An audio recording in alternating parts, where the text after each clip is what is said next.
So we did ship some shows this year, and many that were quite enjoyed by the audience. So with the State of the Log, we like to review some of the happenings around the Changelog podcast, what's going on in the written world with Changelog posts, and then also the greater Changelog network, what we've been up to, what's happened this year, what might be happening in the future, stuff like that. Mm-hmm. And so we tend to go over some of the top episodes of the year and then a few of our favorites. And then a new category that Adam added, must listens.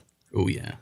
Which he can describe what's the difference between a favorite of mine and a must listen. Very nuanced.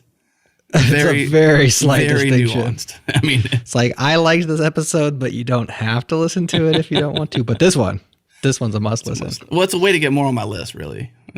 That's my resolve for it.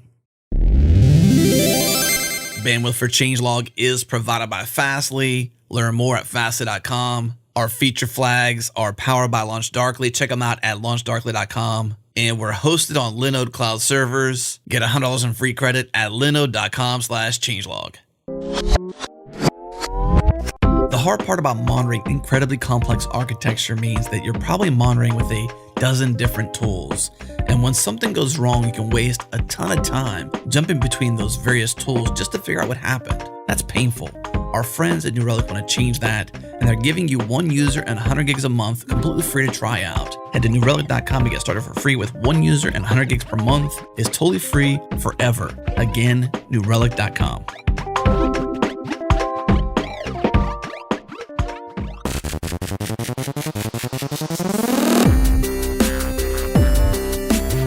What's up? Welcome back. This is Adam Stacoviak, editor-in-chief here at Changelog, and you are listening to the Changelog. We feature the hackers, the leaders, and the innovators in the world of software. And today is our annual State of the Log episode. It's our final show of the year. Jerod and I dig deep into all the happenings of the year, all the content we delivered, all the fun stuff we got to do, and we dig deep into those details.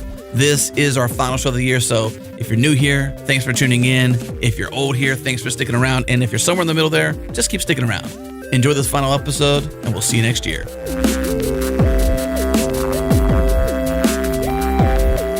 We're here. It's the end of 2020, and we're doing a State of the Log. This is something we do kind of every single year now. It's our tradition. Yeah, it's our tradition. We started in 2018, and it is now an annual thing. Yep. And here we are. It's another year. This has been the most unique year, I would say. Good years and bad years. Yeah. Boring years and exciting years. It's been exciting. Sure. But just not in the good ways, generally. Yeah, I'd like to reduce the particular excitingness. or whatever for it was. A boring 2021. I'm looking forward to 2021. I think so. Well, but one thing that happened this year is, the best laid plans of mice and men kind of fell by the wayside. So for those of us who are big planners, there's lots of disappointment out there. But thankfully, I don't make very many plans, so I was just kind of rolling with the punches. What about you? Yeah, I mean, conference plans. Yeah, exactly. Failed. Exactly. I think the one thing that happened this year that was different for us was just less travel. And I suppose a few less hugs, a few less high fives, a few less actual faces being met. Because we love doing that. We love doing conference attendance and hanging out and doing live shows there and producing podcasts from the expo hall floor and creating those partnerships. But, it didn't change our content this year, I would say, in terms of a consistency, Maybe more consistent because less travel to plan around. And I would say one thing that seems to be the case is maybe podcasting, interviewing via these tools have become a little more normalized because people are generally more available to just hop on a call and talk, and their microphone setups are better than they used to be. That's and true. Their yeah. cameras are better than they used to be, and people are used to doing double enders and stuff like that. Kind of nice in that regard. Yeah, that's certainly one thing that that's come from this year. Yeah, better cameras, better mics, better availability, and I suppose, like you said, it's just more normal now to have a conversation in this regard rather than like, hey, can we, when you're in San Francisco next time, can we just hang out? Coffee. Sure. Yeah. But we're here right now. Why not just have this conversation and record it?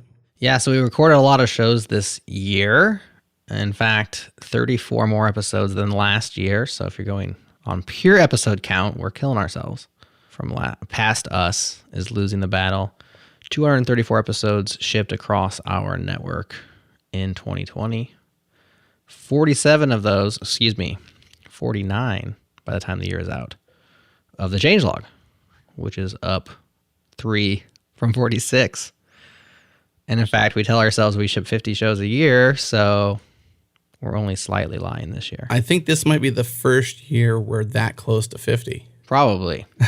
Because, we've been doing the Changelog for over a decade, and we reached episode 400 this year. But if you're doing 50 a year for a decade, that's more than 400. Right. Even I can do that math. So we strive for 50, that's for sure. Right. And we're getting there. Yeah.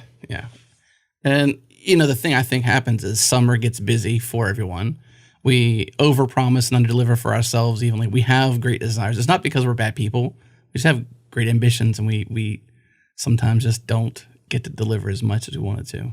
Right. So we did ship some shows this year, and many that were quite enjoyed by the audience. So with the State of the Log, we like to review some of the happenings around the Changelog podcast, what's going on in the written world, the Changelog posts, and then also the greater Changelog network, what we've been up to, what's happened this year, what might be happening in the future, stuff like that. Mm-hmm. And so we tend to go over some of the top episodes of the year and then a few of our favorites. And then a new category that Adam added, must listens. Oh, yeah.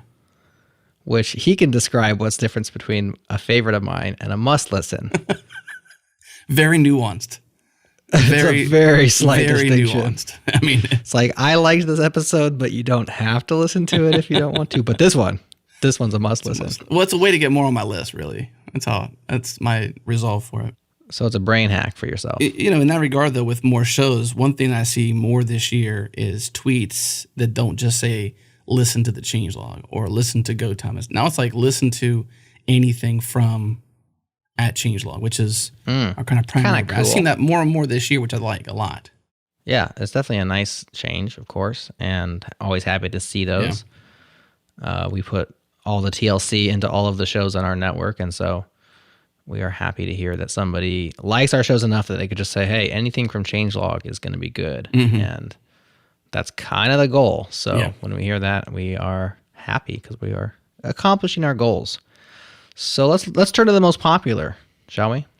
I can't see why we wouldn't do it. Let's do it. All right. Top 5 most popular episodes of the Changelog in 2020. Number 1, congratulations to... it's always us. So congratulations to John Thornton from Squarespace. Good Tech Debt. The most listened to episode of the year. Adam, this was your show. This was your baby. You set this one up. So tell us about it. I think I saw something from John around Good Tech Debt, and I was like, I got to log this to news. So it began as a news post, and it was just more or less linking out like we do to news, what's out there that's good that people are writing about. And I linked that up, and I reached out to John, and I was like, this is a good post. We should talk about this at length on the show. And I didn't hear from him for a month maybe or 2. And then he responded to me, and I think we were really busy, and I didn't get a chance to respond to him right away either. I think it might have been around March. Who the heck knows what time this was? When was this post out there? Or this show out there? When was it out there? I dropped that data point from my thing February. Here. Hold on. Okay, so it was just before then. Just before. So I can't even blame the pandemic. Thank you. That's sad.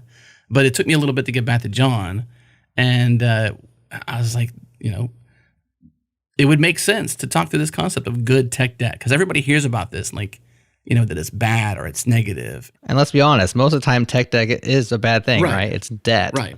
And you're taking on water, so to speak, to move faster, and that is oftentimes ill-advised. And so that's one of the reasons probably why his post resonated, as well as probably the episode resonated, is because it's contrarian, right? Well, that, and then I also had this conversation with Travis Kimmel, who was the prior CEO of Get Prime, who was acquired by Pluralsight. And we had a conversation on Founders Talk, episode 60, talking about leading data-driven software teams and products. And in one part there, Travis really laid down some wisdom. And I'm pretty sure I mentioned this in that show with John. But we talked so much, I'm not sure if I did or not. But, we talked a lot about tech debt there and how, how it actually correlated with actual debt, like money debt, and how you can think of it that way, and how people take on debt in good ways and bad ways. And so there was some, I suppose, early interest in the subject matter. And then John was actually an engineer talking about it. I was like, we can go deeper. So it made a lot of sense to kind of, how can you leverage financial debt in the same way or tech debt in the same way you leverage financial debt? Yeah, conceptually. Right. To your advantage, right? Yeah. And in a way that's strategic and intentional so that it is not taking on water, right? It's planned for and then paid down necessarily. Any debt that does not have a plan for paying down is bad debt. So yeah, good stuff. Number 2, Jessica Kerr. The one thing every dev should know. This one was a June episode with Jessica. Her idea on the title, well, her idea on the subject matter. I guess it was our idea on naming it after the subject matter. One of the very few times we went for the YouTube style, all caps on a word titling, which may have played into its strengths. The one thing, of course, there's many things that devs should know, but do you remember what it was? The one thing every dev should know. It was May. Jessica told us. We dropped that. No, not when it was. Do you know what the one thing was? Oh, in the show, you mean? Yeah, what was her one thing? Do you remember? No, I don't. On the spot, boom. I don't even know that. Oh, that's funny. I think you titled this, and I was like, that sounds good. And I moved on. What was the one thing? I believe it was, it was kind of I think she even said it was kind of a cheap shot answer. And by the way, the title was a bit of a baity title. The conversation was spectacular. She's full of insights. She's very entertaining and just fun to talk to. Yeah. And it might even be a must listen. But the one thing was like, you should know the system. You should know the system that you're working on. Yes. In like a holistic understanding, like in a conceptual, understandable way. Yeah. And not just be, siloed or not siloed, but focused in on a particular aspect without understanding what you're trying to build. And so this history of sort of the code monkey, grab a ticket, crank out the code, right? Grab the next ticket, crank out the code, is not a good way of going about software development. And so every dev should know the system and what they're trying to build. I believe that was her. That's a summary of what she was saying there. I'll quote her. Here you go. Okay. She says, but the single most important thing to understand is how your system works. Not just any system, not any abstract architecture, the specific system that you work on. Your system. Why does it work? And what impact does it have on the world? And how does it accomplish that? You know what I said in response to that? What? Could you use a well-known example out there to be less abstract? Sometimes you like read yourself back or listen back and like, how dense can you be? Why did you say that? But anyways, maybe that was a good response. I don't know. It was kind of So you asked her for an example. I think she pulled out Uber at that point. Yeah. Yeah, she pulled out Uber, which I don't think she's worked on personally, but she did a wonderful job of, bringing it down to the bottom shelf so you could have a nibble. And yeah, that's funny. And I think that was a good show. And so did everybody else because it was topping the charts this year. I think, having looked back at our list of shows this year and, this, I would have put this in my list anyways, but it was one of the favorites, so I didn't have a chance. It was naturally there by nature. But right, it's a popular. I would definitely want to have Jessica back, I would think more often, a couple times a year, at least once a year, and kind of hear more of her wisdom. I want to hear more from Jessica, basically. Absolutely. Number 3 most popular episode of 2020 on the Changelog was the 10x developer myth with William Nichols. This is you. This is me. Yeah. In all the ways. In all the ways, I suppose. Not in all the ways. You were also on this episode. Well, you teed this up. I did. You worked with Bill to get him on the show. Yep, this was my idea. I thought it was a great little piece of research that he did that came up. I don't know if it's the word longitudinal applies here in terms of the duration. I think it was like 5 years of data he went back upon of his instruction data. At least 5, maybe even 10. Yeah. And so the premise is that we all talk about this mythical unicorn, not $1 billion startup, a unicorn developer, right? The one who is full stack and knows everything inside and out, knows the entire system, right? Could write Uber by themselves or whatever the mythos is. The less mystical mythos is the person who is 10 times more productive than a typical developer, the person sitting next to them. And while there are certainly more or less productive people and more or less productive developers, the myth of the 10x developer has been out there, and it's been argued for and against for years. And this is the first time I saw anybody do a study on it, a research study, like an academic thing. Now, his wasn't the first study. It was the first time I saw someone do a study, and his seemed to be better because of the view that it took, the holistic and long-term view of this data that wasn't actually like created for the hypothesis, you know? It was extracted from a course. Yeah, exactly. He actually says he has 20 years of data, and he only used 10 years of it for the study. There you go. So thank you to our transcripts for, pulling these words out of our shows just so easily to quote them back to you all. But we do have transcripts. Good. You should check them out. They're really awesome. But yeah, we taught the course for 20 years, and I had essentially 20 years worth of data, and the study used about 10 years of it. And the findings from this were very interesting because it wasn't that you won't find more or less production, right? According even to the exact goals set forth. It's that the variance of productive between one person on any given day or task is much larger than the variance between two people in the same circumstances. So, in other words, I might be 10x on Monday and 5x on Tuesday and 3x on Wednesday and back to 5, etc. And that productivity level varies greatly according to what they found.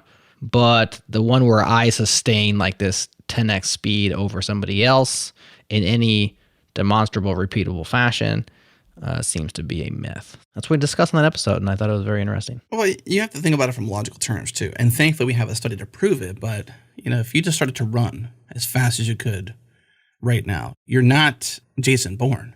No. Right? He can, there's one where he's a quote where he says, I know I could run for 10 miles or some sort of number. I forget what the quote is. If you're out there, comment about this. But, you can't run for 10 miles straight at your fastest speed, which is what a career is. Like if you, align the two, your career versus 10 miles in the analogies, you can't sprint the whole career. That's what 10xing is sprinting essentially. Mm. Yeah, I guess Jason Bourne doesn't really exist. I guess he's just a fictional character after all. Mm-hmm. Yeah. Number 4, and a late entrant. So all of these were spring shows, right? We have March, we have February, we have June for Jessica's episode. But number 4 is actually a recent episode, which means it's flying up the charts faster than the others. October 23rd, we shipped What's So Exciting About Postgres with Craig Kirstens. Can't remember how to say his last name, Craig. Sorry about that. But you are number 4, my friend. This one resonated with folks more than we thought. I don't know. I thought it was going to be pretty popular, but you admitted that you didn't think it was going to be this popular. Well, I think it's probably less about, I think more so it's an October entry, not a January, February, March entry into the log, so to speak. And popular, yes, but that popular so quickly doesn't happen often. And so it was of the top, and it's only 2 months ago, barely. Right. Actually, yesterday was 2 months ago. Today is 1 month and as we record this. Yes. Exactly. So why wouldn't it be that popular? Well, it is a singular database in a sea of databases and data stores, right? We could do what's so exciting about MySQL, what's so exciting about Mongo, what's so exciting about Cockroach, what's so exciting about SQLite. I can't remember how it was. SQLite. SQLite. Yeah, SQLite. What's so exciting about Firebase? You could just do all of these. But there's something about Postgres. I mean, we talked about it on that episode, Craig and I, how it has mainstream penetration amongst web developers, amongst open sourcey, webby kind of developers, which is a lot of us, right? The Rails folks, the Phoenix folks, the Django folks, a lot of Node people. The Mongo is very popular in the Node space. So it has a mainstream appeal amongst web developers. Also, pretty good title. What's so exciting about Postgres? And we fulfill that title in the episode. Like Craig did a great job of laying out the cool stuff in Postgres.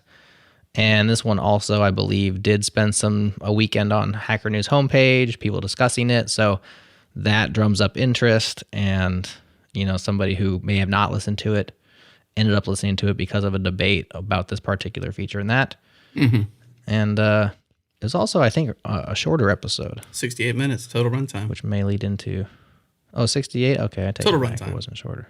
That's intro, outro, ads, Right, so roughly an hour. Yeah.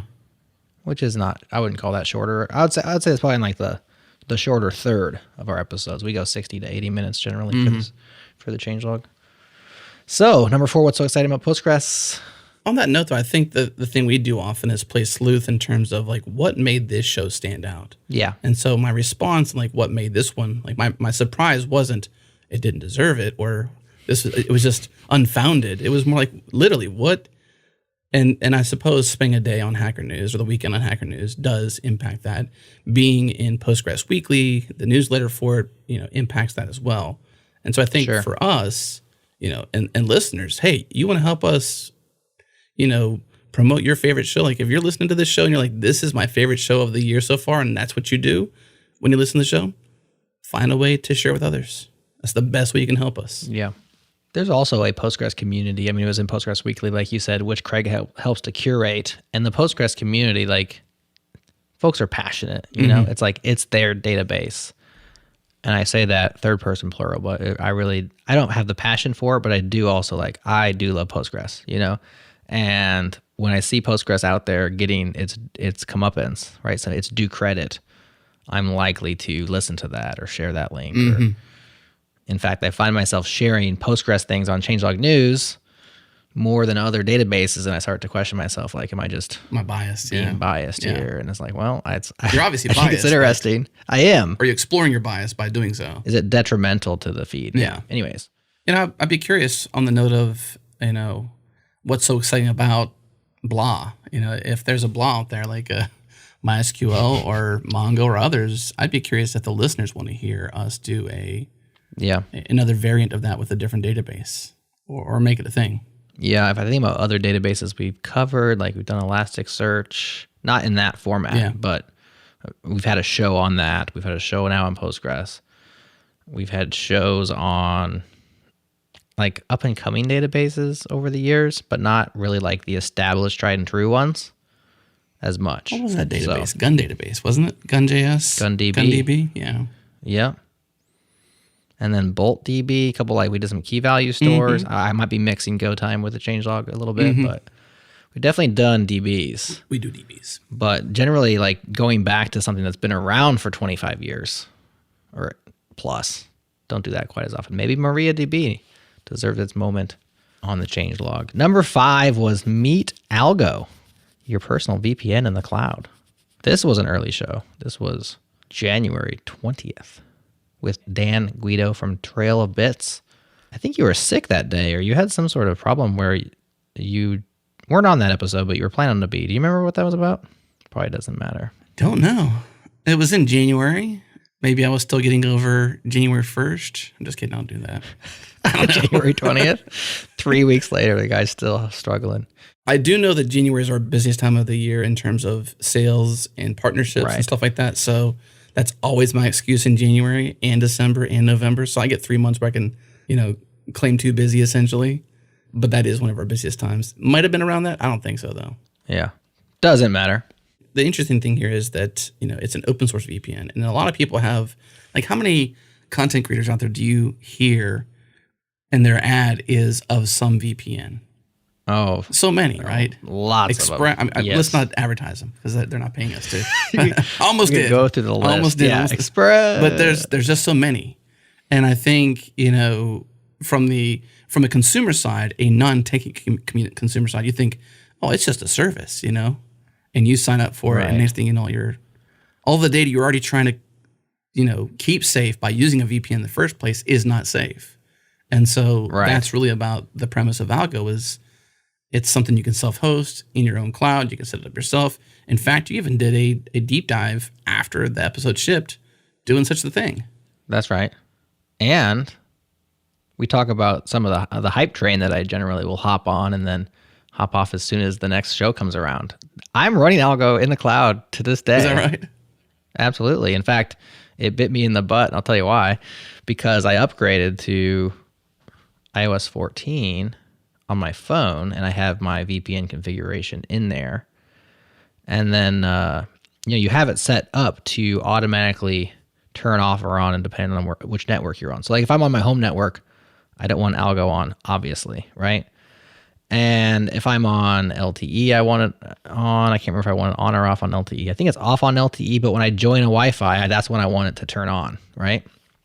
So after upgrading to iOS 14, I don't know if something didn't transfer correctly or what it was, but I would go to church where I would normally be on their Wi-Fi, but have algo turned on and have my VPN connection back to my virtual private network, and it was broken. Like I could not use Wi-Fi there, but I had forgotten that I had it set up because it is kind of a set it or forget it thing.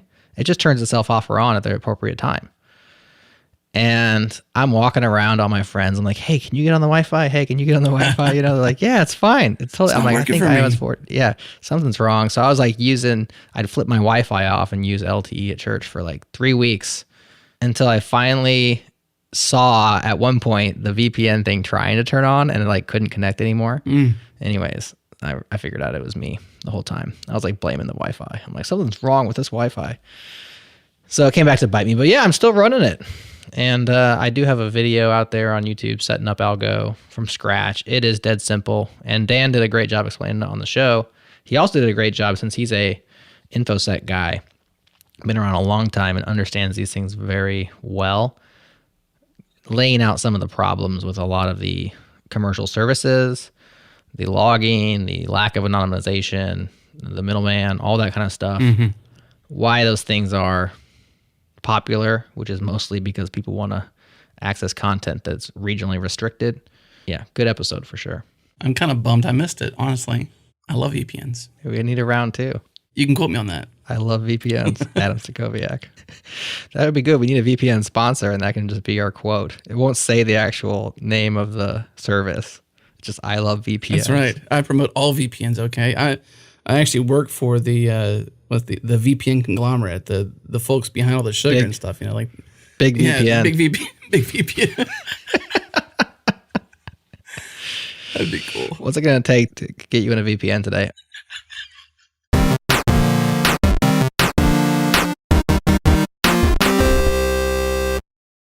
This episode of the Changelog was brought to you by our friends at Equinix. They just launched a new product called Equinix Metal. It's built from the ground up to empower developers with low latency, high performance infrastructure anywhere. We'd love for you to try it out and give them your feedback. Visit metal.equinix.com/changelog and get $500 in free credit to play with, plus a rad t-shirt. Again, metal.equinix.com/changelog. Get $500 in free credit. Equinix Metal, build freely.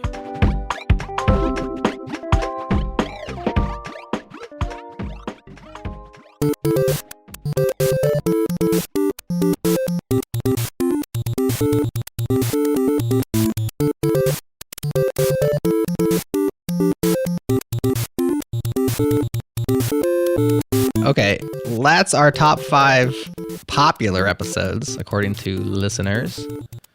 Now it's time for some personal faves. You want to get us started, crack one off? I think the Hey episode was first on my list, but only, I guess there's not a reason really why it was first. It was just first. After having that conversation with, gosh, what's his name? I got to look this up. Was it Jonas? Well, I know it's Jonas, but the other person, Shaping. I'm just going to let you hang right there. Yeah, thank you. Shipping works. Gosh, how did I forget his name? Ryan Singer. How can I forget Ryan Singer's name? But after having that conversation with Ryan, drilled it, and kind of we were talking a lot about Shape Up and them using Shape Up, and they talked a lot about Hey coming out, and we couldn't go into it. I'm like, well, the only way to close this loop is to talk to somebody, leading product behind the scenes for Basecamp on this, and that was Jonas. And so got Jonas on, talked about that. I thought we'd go more into how they use Shape Up, with building out Hey, but we really didn't talk a lot about that. We really talked a lot about product design and choices and architecture and, the psychology even behind this revolutionary way to do email. And that was an awesome episode. I mean, so cool. Absolutely. For the uninitiated, Hey.com is Basecamp's new privacy-oriented email service, and Jonas Downey Hayes lead designer, joined us for that episode. I agree. He had lots of deep things to say about product design, an area that I dabble in, but am no expert. So I learned a lot from him and a lot of the decisions. And really, you don't want to use the word courage too much, but they make bold decisions. In product design, it's kind of like highfalutin to say it's like courageous to do a thing. Phil Schiller famously called removing the microphone jack courage. I can't remember what it was. Something that Apple removed. He called it courage. Well, in their case, it might be courageous because they could be attacked. So that might actually be more in line with courage. That might be attacked by making slightly less money. But bold. I'll just call them bold. Basecamp's not afraid to make bold decisions. And there's a lot of things about Hay that are designed, with very intentional, opinionated, bold ways. And those are hard decisions to make. That's why courage is kind of like an okay word. It's somewhat highfalutin in this context because there's, courage against actual danger. But yeah, the decision-making process and the ability to, stick through with your convictions was really, I think, on display there. Yeah.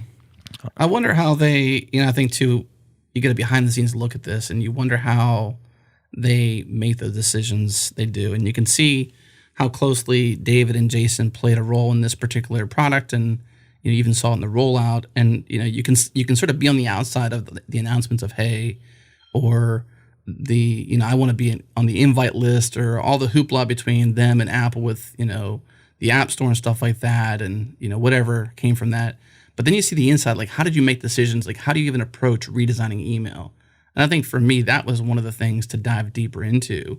That was super interesting because they take a unique approach, dare I say it in your case, courageous approach towards changing things. Because I think it does take some boldness, as you said, to change the way email works and to even attack that. But if there's a company who I could think that would think intentionally about that change, it would be Basecamp. It would be people like Jason and David and the team they have at Basecamp. Like. That's what I thought was most interesting. Not just like, what architecture you use, but in a lot of ways, how do they attack such a widely used problem? Like everybody has email, everybody has opinions about email, and many people have particular workflows with email and how they do email. Am I a Hay user? No, I'm not. But that's not because I don't like it. I can appreciate it and still not use it. But I think it was good of them to really try and do. In many cases, I know a lot of people who use Hay. We have a lot of people in our email list that use Hay. Absolutely. So a favorite for mine. Sorry, you weren't there, Adam. It's just me and Dave Kerr. And Dave was in Singapore, I believe. So it was an early morning show, which is different for us. I was having my morning coffee, I remember. Super early, like 9 in the morning. Yeah, man, it had even been 8 a.m. I can't remember exactly. Yeah, it was super early. But it was like a get up and get ready kind of a thing, which maybe made the show good. I don't know. I think Dave probably made the show good. This was episode 403. It's called Laws for Hackers to Live By. And it might be one of the most timeless episodes that we put out this year. I think there'd be a few others we could throw in the mix there, which probably we'll hear from as well. But Code Vicious. Yeah, Code Vicious. In a similar vein, at least. Mm-hmm. But this is focusing in on Dave's repo on GitHub called Hacker Laws, where he has collected and explained and really done a good job of laying out all these different idioms and sayings, credos, laws, whatever they are, guidelines that we say to ourselves while we're writing software, we say to each other, or sometimes we remind somebody of. And the fun thing about that episode is really just a quick hitting, like I would do a law, he would do a law. We just picked the ones we wanted to talk about. And he has a lot of interesting things to say. And I felt like there are, in that space, because it is general knowledge, it's not like specific to a language or a philosophy. It's not FP, it's not OOP. Those are in the Hacker Laws, but we skipped a lot of those. And a lot of them apply to just networked systems. Yeah, I had a lot to say too. So we had a great chemistry, and it was a nice, quick show. And man, it was a lot of fun. I listened to it back, and I learned some stuff from Dave the second time around that I missed the first time just because you're you're in the mix Right. the first time, and the second time you can kind of sit back and think about what he's saying, and he's got tons of interesting things to say. So another person who I think we can come back and do more hacker laws down the road, because we definitely didn't cover them all. We probably covered like half a dozen. Episode 403, I think it was one of my favorites of the year. So you're saying it's a re-listen show? Because we hear a lot of people say, I listened to that one twice or 3 times, or in your case, like you said, I've listened to it twice and I got more on the second time. You're saying this is a re-listen? Yeah, in fact, one of the comments that we had, I can't remember where they put the comment. It was either on changelog.com, which it might have been, or maybe it was on like Breaker. I remember getting an email from a listener who said, this is the only tech podcast I've ever listened to twice. But I went back and listened to this one a second time. It was that good. And I was like, dang, that's a pretty high praise. So that was pretty awesome. Yeah, I recall. I like those emails from Breaker. We get those emails not too often, a couple times a month maybe, but I always appreciate them. Like, it's something about Breaker listeners, they want to comment, and I love that. Mm-hmm. So one cool thing I think, in terms of coming back and having them on again is are the hacker laws something where they're, I suppose, expanding over time? Or are they sort of like locked in their or is it sort of they like accumulated wisdom? Just like it's accumulated wisdom. Yeah, they are expanding. It's not like, every time you go back, there's going to be 5 more laws. Right. But he is adding them over time. And one of the ones we talked about at the end, he was like considering adding it or not, because a lot of them kind of move boundaries, right? Like they're not specifically necessarily about software development. Some can be a little bit more like the way that systems work, which can be used to explain things like economics, etc. There's one of the laws he brought up where it's like once a system of observation is known, it ceases to be a good system of observation. I can't remember which law that was. Maybe Gall's law, Kernighan's law. I don't know. There's a bunch of them, and I'm too far back to remember now.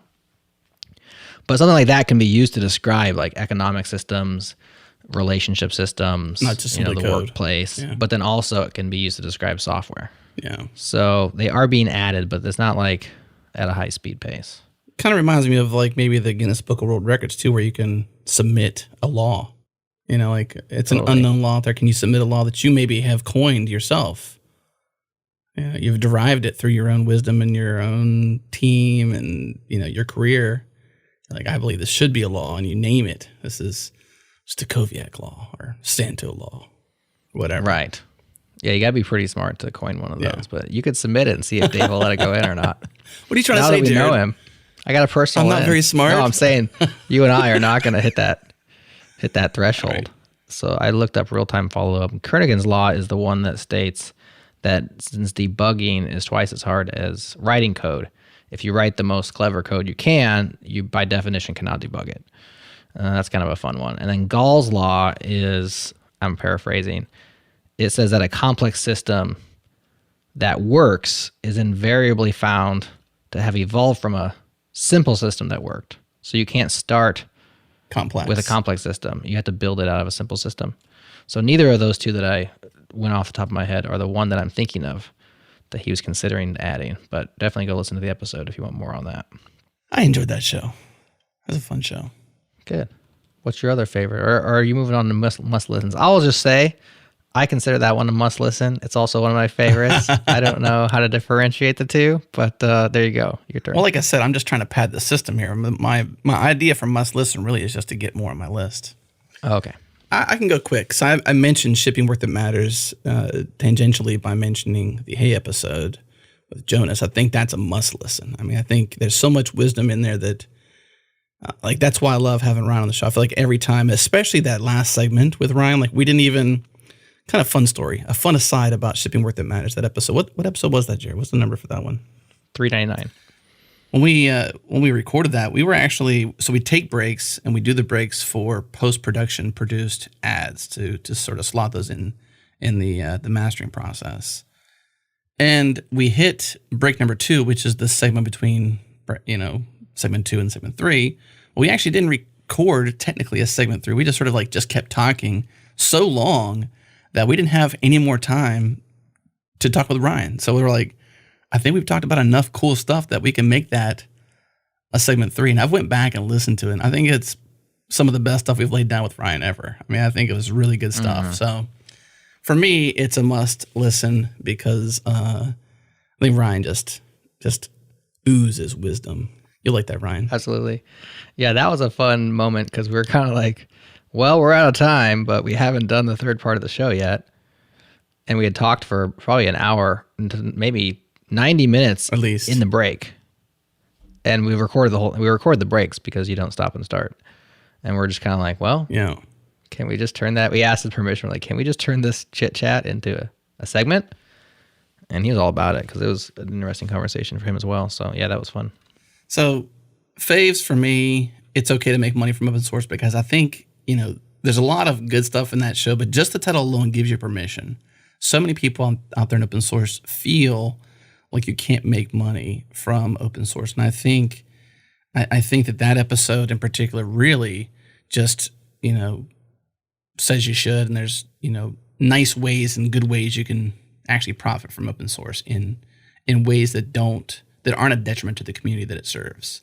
I think Zeno Rocha does a great job of sharing that. He seems to be, I've never met Zeno in person, but I feel like we're really good friends. I feel like if I saw him, I'd give him a big old hug, but I've never met him. Mm-hmm. So I really appreciate Zeno's outlook on things. But in terms of more must listens, I'll breeze through them. Securing the Web with Josh O's. I'm getting stuck on his last name. It's AAS. Doesn't sound like it should be Josh O's, but it is. That's a lot of wisdom in there too, especially the ending where he's talking about securing the web by rewriting a lot of it. And he really has a bone to pick with C and C++ as it relates to Rust and network software and securing the web. So he's got a big mission there, but Let's Encrypt obviously is a huge project. It's done so much for the internet. And, you may just be simply a casual or an everyday user of Let's Encrypt, maybe just on setup, since it's sort of set it and forget it to some degree, and you forget. But I think that there's a lot of stuff that Josh shares in that episode around securing the web that we need to be reminded of. And so I think it's a must listen. And finally, I think the leading GitHub episode we did, with Jason Werner, you can't get, as of Jason, this is a quote from him, you can't get this subject matter anywhere else. So the show we did with Jason was the only place you can hear that story of him and the GitHub acquisition. So if you're at all a fan of, I suppose, GitHub storyline, then you're going to want to listen to that show. So it's a must listen. Agreed. I will add a few more to the list and we can move on here. Another favorite of mine was talking with Lauren Tan about her transition from engineer to manager and then back again to engineer. She's very self-reflective and insightful. She has a lot of insights about the decision-making process, and it's somewhat of a must listen because we all have to make those kind of decisions as we advance in our career, right? What am I going to do next? Am I going to take that seemingly only route to promotion, which is to move out of my comfort zone of being an individual contributor and move into a world of managerial things or leadership where maybe I'll thrive and maybe I'll fail, maybe I'll love it, maybe I'll hate it. And then once you make that decision, now what? And really having the courage, to keep using the word, to go back if it's not something that you like and really asking yourself, what am I optimizing for? And those kind of questions, right? What's important to me? Mm-hmm. I think we didn't plumb the full depths of that, but we went pretty deep on it. And that one is a favorite of mine, and I think a must listen as well.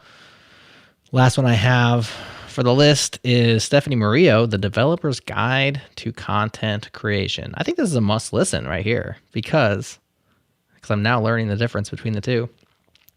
Not only did I enjoy talking with Stephanie because she's awesome, but she does a really good job of providing, guardrails, guide rails, and inspiration to let you know that as developers, we're all creating content all the time, right? We are writing emails to people. We are writing documentation. We are giving talks and demos, and how we need to take that seriously and use it to our advantage. And she has a lot of actionable stuff. In fact, the Changelog post came out of that for 4 sources for infinite content ideas, which is something that I think back out a lot when I'm thinking about how I can create some content is, where can I get that content, right? What can I do that's fresh and new? Yeah. And I refer back to her wisdom on that. So that one's called The Developer's Guide to Content Creation with Stephanie Murillo, and it's episode 382. Mm-hmm. Highly recommend her newsletter as well. I don't know how to tell you to subscribe to it, except for maybe go to the podcast and link out from there, but you'll find it. You should definitely listen to it. Or read it, sorry, not listen. You can't listen to her newsletter unless she speaks it. But hey, maybe she will in the future. Who knows? There's probably a startup that'll do that, right? Something like that. Take your newsletter and read it to you. I think there are startups that take written things and turn them into podcasts. And there are startups that take podcasts and turn them into written things. Or just individuals. So if you could just feed those two to each other, right? That's all. Pipe the input of one to the output of the other, you could really be onto something. Yeah, before we move on to posts and happenings and other things going on, I think this is the longest we've done a state of the log and talked at this length about our favorites from just this one podcast of ours. I mean, this is probably at least 40 minutes, maybe more. Just guessing. What are you trying to say? Just guessing. I like it.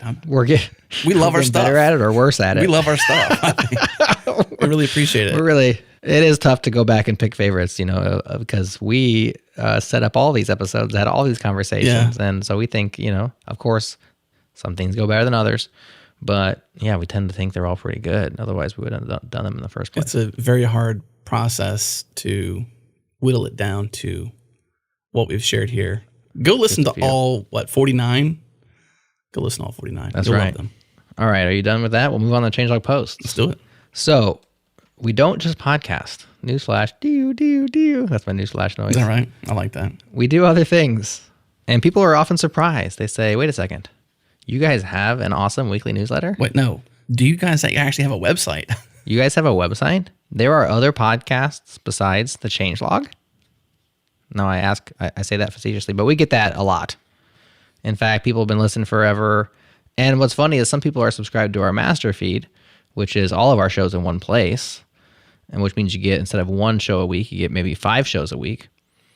And they don't realize that there are different shows. I've had people that just think it's just the Changelog, and we just have these different theme songs, So some people pay close attention, other people listen casually. Nothing wrong with that. Yeah. But we do have other podcasts. We are not mentioning them here very much, but we have a podcast about JavaScript and the web called JS Party. We have a podcast all about founders, CEOs, and makers called Founders Talk. There's a podcast about Go and that community called Go Time.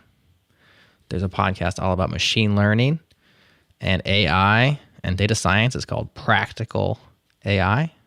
There's a podcast all about the brain and exploring it and learning about it and using that knowledge to, what is it, Adam? Make ourselves better? Improve your life. There you go. It's called Brain Science. And there's a podcast called Backstage, which is just us chit-chatting. That's right. Am I missing any? Did I miss a podcast? No, that's it. All right. So we have other podcasts. We also have a newsfeed.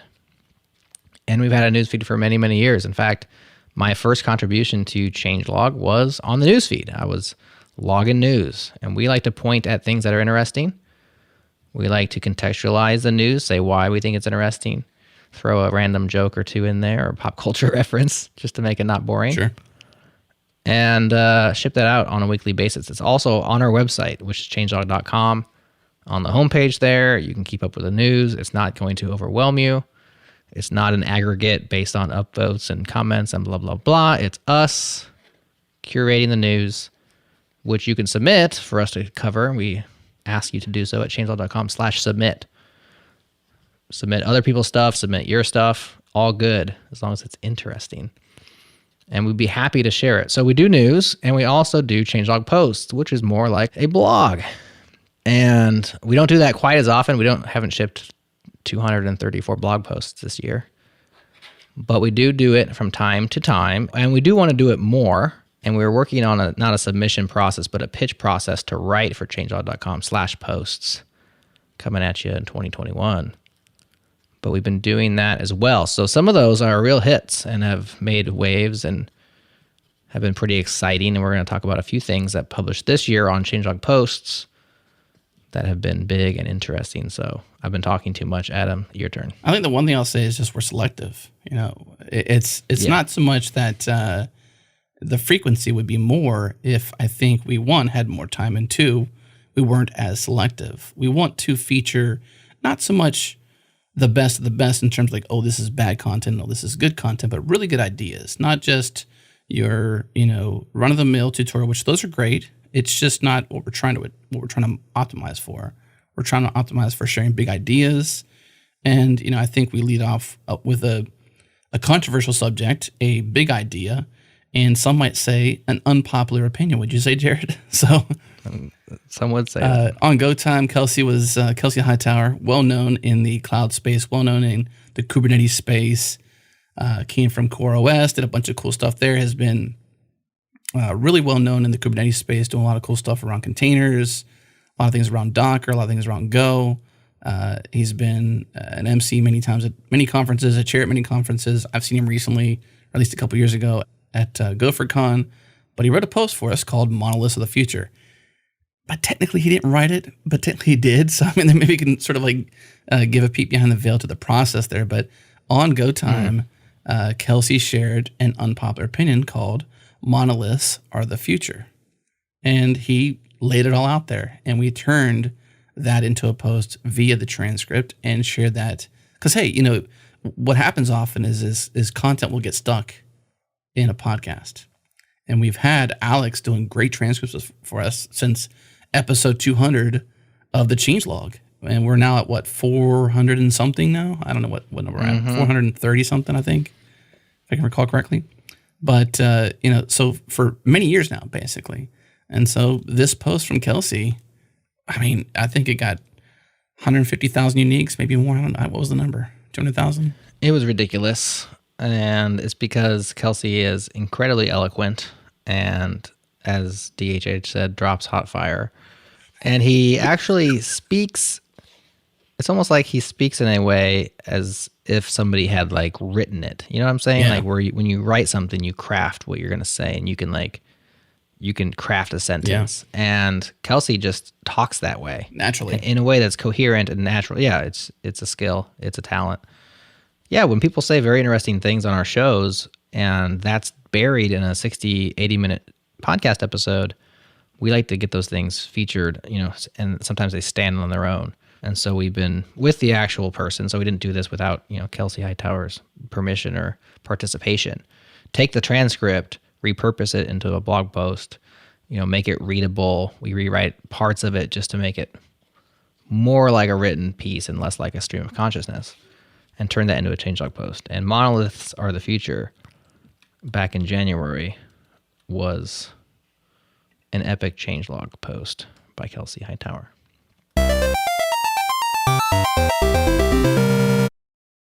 Our friends at DigitalOcean launched the app platform. Get apps to market faster now. Build, deploy, and scale apps quickly using a simple, fully managed solution. They handle everything, the infrastructure, the app runtimes, and dependencies. So all you have to do is push code to production with a click of a button. It's that easy. Learn more, check it out at do.co/changelog. Again, do.co/changelog, and get $100 in free credit.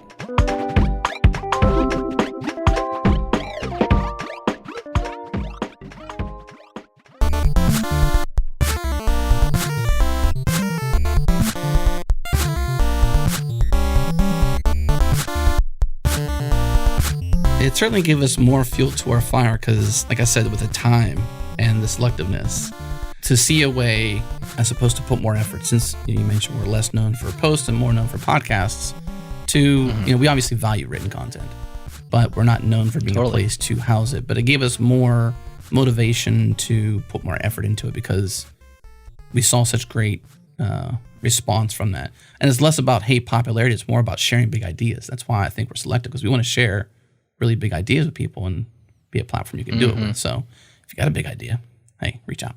Absolutely. And until we have an actual official pitch form, just email editors@changelog.com and say, hey, I'd love to write a Changelog post. Here's what it would be about. And give us your big idea. We'd be happy to work with you or give you feedback on why or why not that's a good fit for us. Trying to figure it out yet. I actually just wrote the metadata title the other day because I realized that /posts didn't have one, so it just said changelog. And what I wrote was solid takes from changelog contributors. There you go. I don't know. How do you like that, Adam? Yeah. Solid takes. I like it. Solid takes. If you got a solid take, yeah, put it on changelog. Yeah, I think that's the thing why we're even selective with it too, because there's so many people that will reach. We get a lot of people who email us, and that's a good thing and a bad thing. But the bad part of it is that there's just so much noise, and really strive to hear the signal. And I think that's what that says. Solid takes is signal. Which doesn't mean that we agree with your take. It means that it's a solid take. Like, it's well thought out, it's Right. reasoned, it's well written, and it's worth sharing. You know, I mean, maybe the take isn't even so solid. I've written a few takes on there myself, and they've had varying degrees of solid. It's mushy. It's a mushy take. Solidity. I thought it was solid when I started writing, but the time I published it, I wasn't so sure. Well, there's been a couple of other cool posts that we wanted to share here on the show. By the way, of course, we got lots of references in this episode. We'll link to all of them in the notes. So Monoliths of the Future, we talked about that one. Owen Bickford wrote a great post for us called Slaying Changelog's Compilation Beast. And this is kind of multifaceted story that came out of me live streaming some of the coding we do on the platform. I was streaming with the Elixir because that's what our platform is built with. And on my underpowered little laptop, which I can't wait to replace with an M1 or maybe M2. M1X. Rumors of the M2 have already, rumors of faster Macs have already dropped like weeks after the M1s came out. I'm about ready to upgrade my coding machine. Anyways, what was happening was I would be doing some work, and it's a compiled language, and compilation times were just taking forever, and it would really kill my groove, and I would feel weird because I'm on a live stream and I'm like filling dead air as the thing compiles.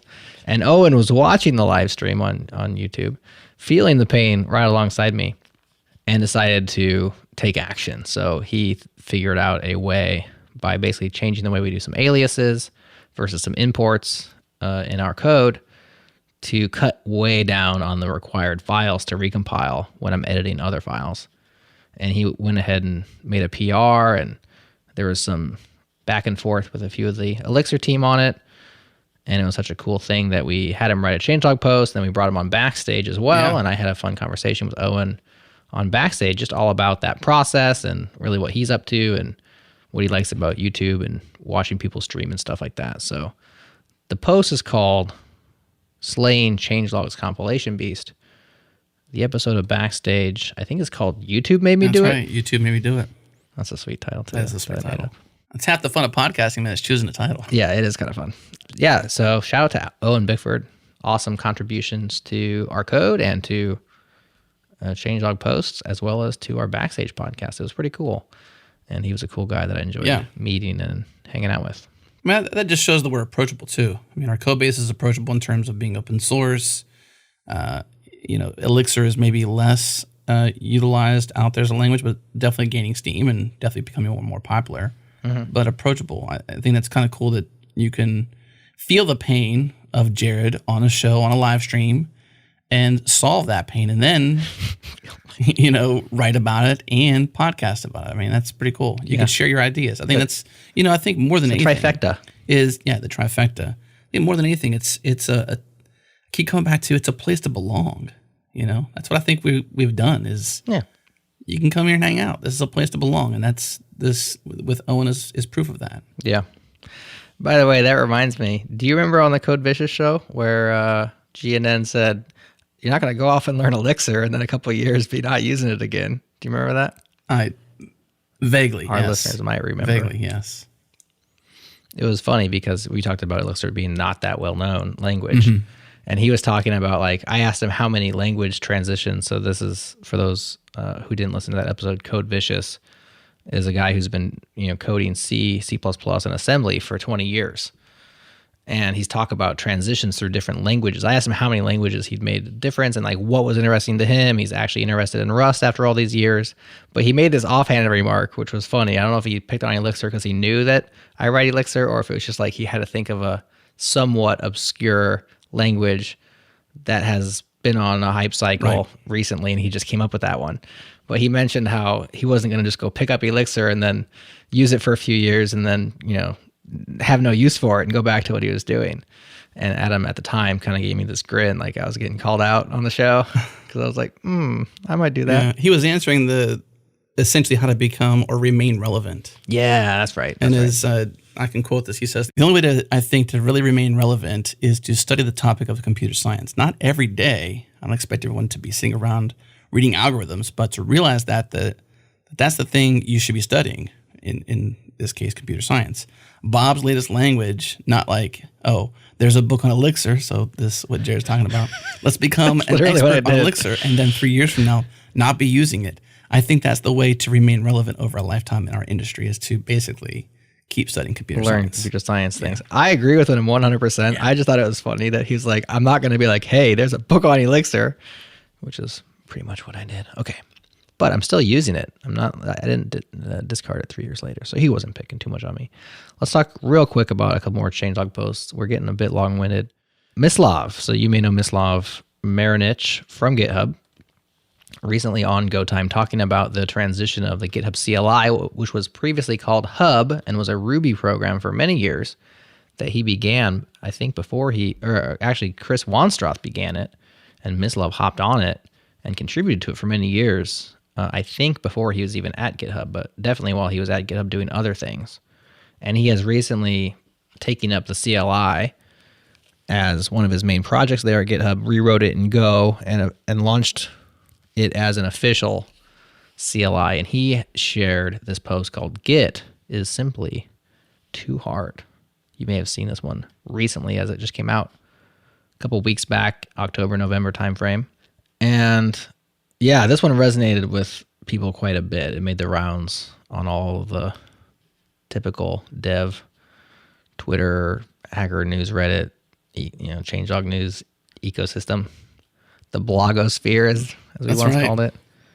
Because hearing that from Mislav, from like a Git fanatic and expert, and he even admits in the post, like he's known the CLI for all these years, and even though it's like intuitive to him now, and to many of us, we just memorized the magic incantations. Yes, I can delete a remote branch, from the CLI.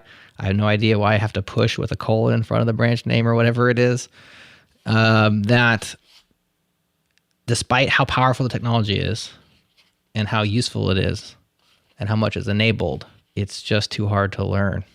And his big thrust of that post is that whatever comes next needs to be more human oriented and not computer oriented. Yeah. Pretty fascinating stuff coming from Mislav. Well, you have to take, I suppose, the origins of Git into mind when thinking about, machines versus humans.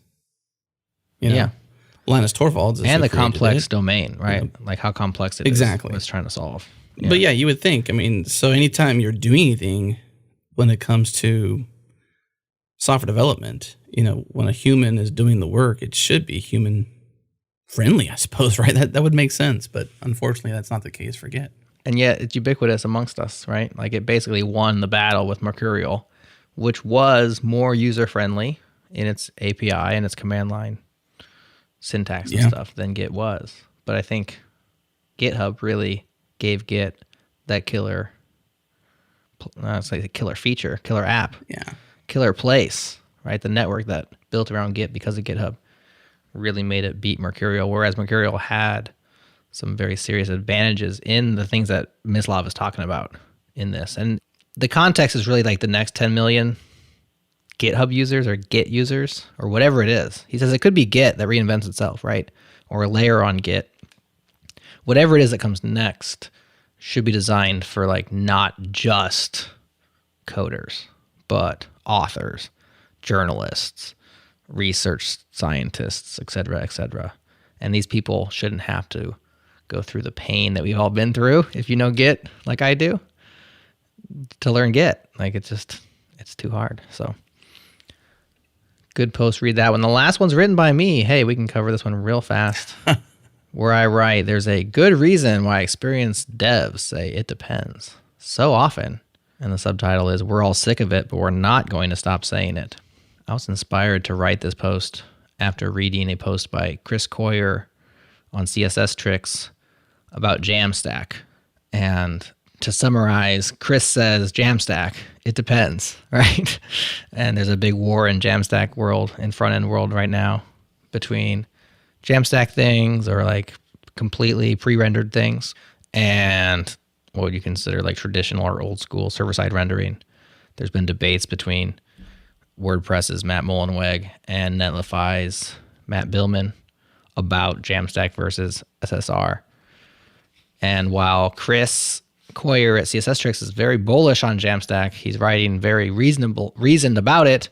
And I was impressed by that. And I thought this is interesting because this is a guy who has experience and knows that there is no panacea. There's no silver bullet. These things really do depend.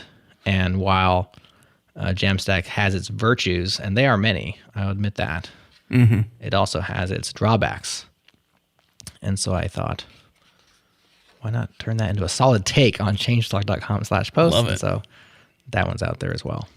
There was also, on that front too, in terms of Jamstack, and I suppose the war, for lack of better terms, was the war. It was Matt Mullenweg Yes. and Matt from, Netlify. From Netlify. Essentially, at the keynote, I believe, was a Netlify's keynote recently for Jamstack. I'm lost on exactly what it was like Netlify's conference, or if it was Jamstack's conference, I'm not sure. But Yeah, it's Jamstack Conf put on by Netlify. Right. And there was a keynote. They had a The debate. keynote was essentially a debate between the two, which we logged, and it was good. And I think that's, if it's a panacea or not, you always wonder. Of course, there's lots of good things too. Most things are good, but they're not always all good. That's right. And it really does depend. And so it's ultimately the least satisfying answer. But actually, I think it's one of the reasons why podcasts are so valuable to our community. True, yeah. Because the details matter. And blog posts, even the most solid take, can be written from a perspective that focuses on all of the virtues of a thing and ignores all of the detrimental aspects, or the other way around. Like it can be a takedown piece, why we switched off of Mongo, Sure. right, or whatever. And you can just focus on all the things. And we tend to write in superlatives because those are the things that gain attention. They are, if I tell you, you might think Jamstack is cool, then you'd be like, okay, but I'm not going to read that. But if you're like, Jamstack is the next big thing, you're going to be like, oh, really? And I have to then convince you that in my post. But the reality in the real world is that we have to make trade-offs and decisions based on our contexts, and we can't just adopt what everybody else is doing. That's like not smart software engineering. And so podcasts allow us to have those conversations, those debates, with all the nuance that is necessary. And oftentimes, I've actually seen this as a trend on GoTime. They have an unpopular opinion segment on the show every week. And we take their unpopular opinions and we put them on the GoTime FM Twitter, and we actually take a poll to see if they're really unpopular. And what I've found is, I've listened to a lot of these over the course of the year since they started doing it. A lot of times the one-liner is very unpopular or very popular, but it's bombastic and opinionated. But then the actual thing they say afterwards, because you'd say something like, crunchy peanut butter is better than smooth peanut butter. And like, that's your opinion, right? But on a podcast, you can't just say that and drop the mic and walk out. You have to put the details say down. why, right? And since it's a panel, there's usually 4 people there. The person will give their unpopular opinion, and then they'll give their reasoning. And the reasoning is always way more soft and, what's the word? Qualified. Like you'll qualify it and you'll say, I realize that in this context, and it rounds it out. And it's actually a very enjoyable thing to hear because it's like, here's a strong opinion, but it's kind of held loosely. Yeah. Well, there's always a story behind every opinion. And the story is the inroad to empathy. And so they can say the bombastic, unpopular opinion, and their reasoning for having that take is weave with their story, which leads to empathy and gives you a chance to at least see and understand their perspective. You may not agree with it, but you can say, well, I can see why you would say that. You may not adopt the belief, but you can agree that they have it, and it's okay. Right. And that's enjoyable. I think we all kind of move forward together, even if we disagree at the end of the day, versus the wars, That's right? The actual, like, I hate you and your ideas, which tends to happen in the written world and on the online world. So anyways, just another plug for why I love podcasts and why I think these things are valuable, Well, where else can you hear those at-length conversations between people you admire, look up to, follow, use their code, whatever, in our world at least. It's you can go to a conference talk, but that's still pretty one-sided. You can maybe go to a birds of a feather.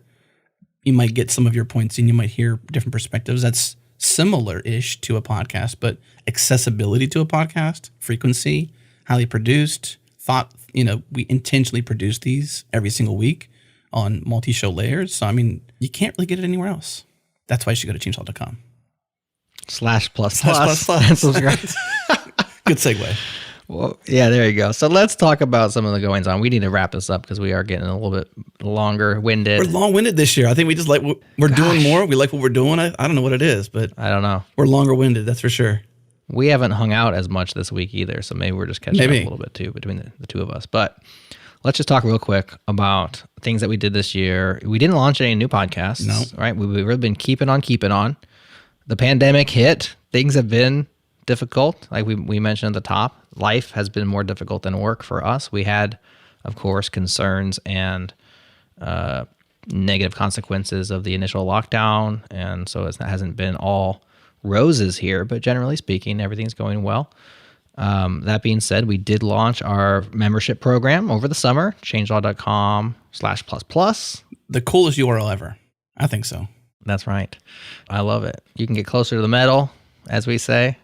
You can make the ads disappear, and you can support us directly so that when the tides of change rise into our sea, I don't know, I'm losing it, whatever that metaphor that is. When things get rough, we have direct support to fall back on in the case of, other means of making money go away so that these shows can continue and thrive.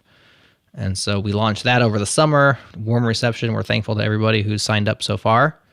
It's just a beginning. We kind of launched it, let it be its thing. We continue to, ship ad-free shows alongside our ad-full shows. All of those not very full, but you know what I mean. Each and every episode. And people who join get the warm fuzzy to support us, and they also appreciate that feed. Ironically, a lot of people still sign up and then don't use the ad-free feed because they like the ads, so that makes us feel good, but also kind of feel weird. So that's the biggest new thing for us is Changelog++, and it is new and not at all what it's going to be in terms of like in its final state, but it is out there.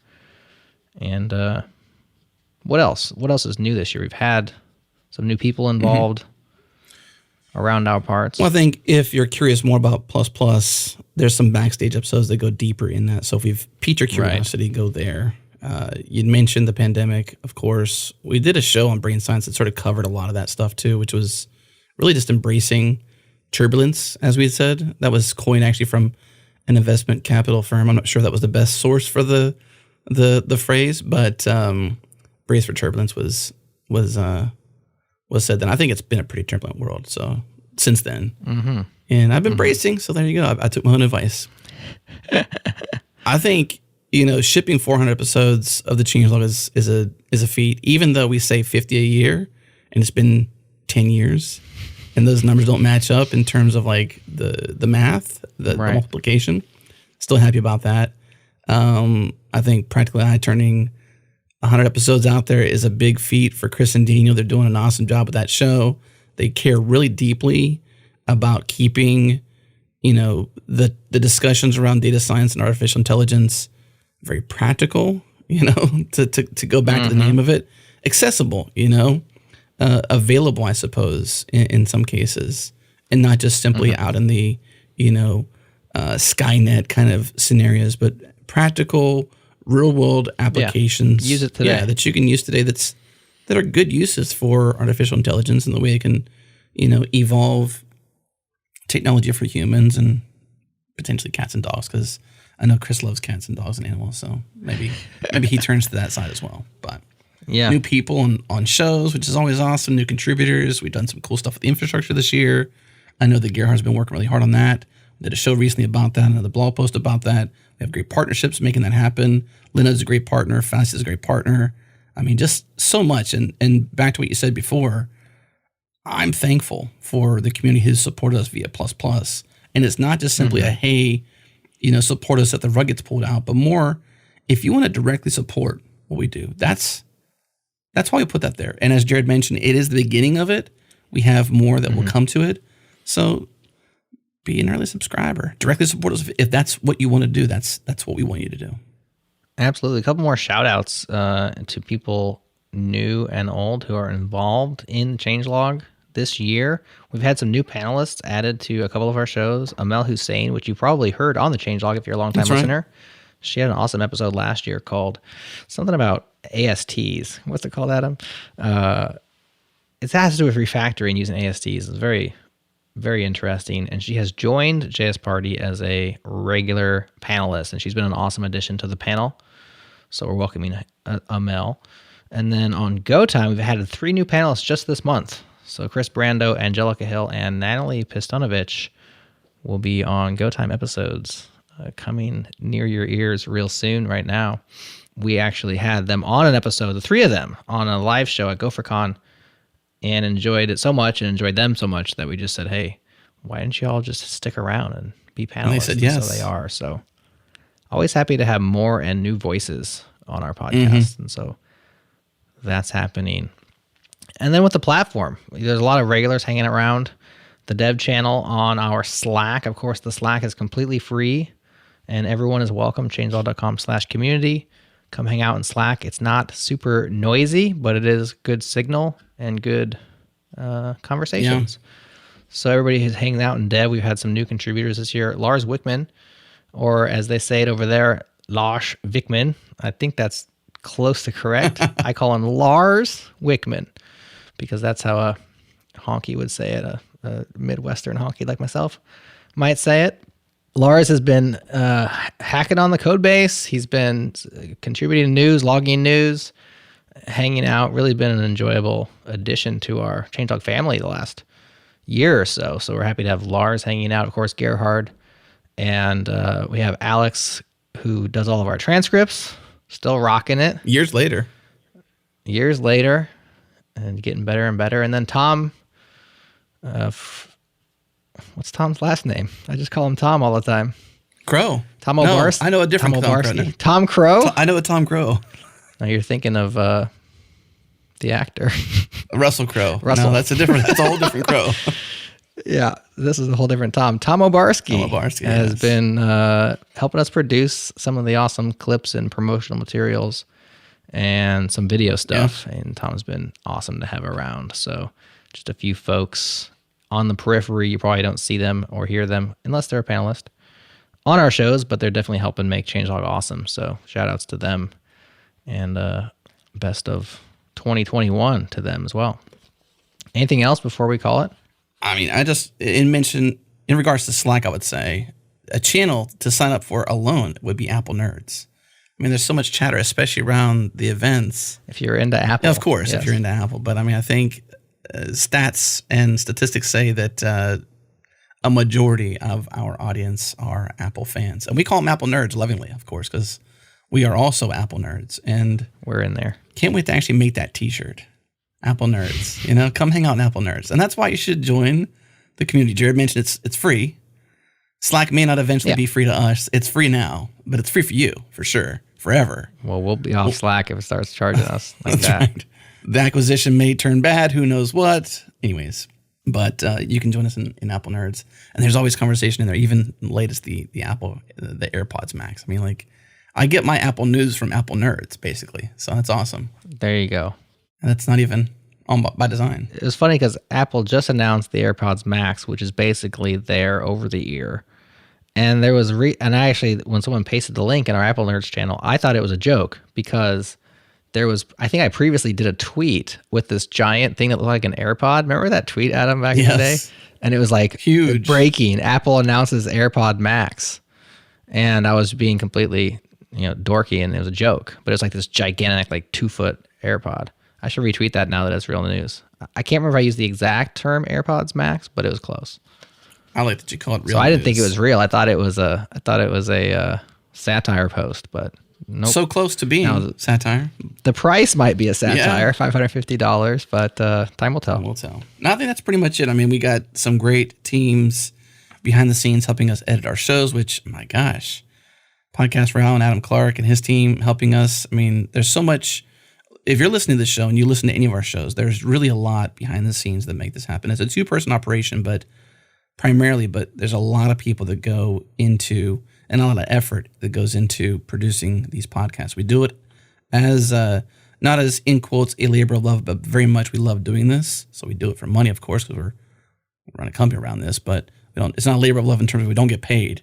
But we do love doing this, and we love all the people that are involved with us. Jerod mentioned earlier, join the family. We literally mean that. The people that work with us are like family to us. And a lot of people say that is just sort of, I don't know, what's it called? Signal virtuing? What's that term? Virtual signaling. Signal backwards. Virtuing. That's how unfamiliar I am with the term. But, we really do love the people that work with us, and our listeners too, and our readers too. So if you're listening to this point, as us about to say goodbye, we love you. Thank you for listening. Ditto. And goodbye. That is it for 2020. Thank you so much for tuning in. For many of us, we're so much looking forward to the end of this year and the beginning of a new year. And we appreciate you listening to this show. We appreciate you tuning in. We appreciate all the people in the community. As a matter of fact, go to changelog.com/community and subscribe so you can get into the community totally free. Hang with us in Slack or upgrade your experience by going to changelog.com/++ and supporting us directly if you'd like to. That is not necessary. It is totally optional. But I'm getting ready to go hang with some family right now. So have a happy holiday. Be safe. Be well. We'll see you in 2021. Thank you.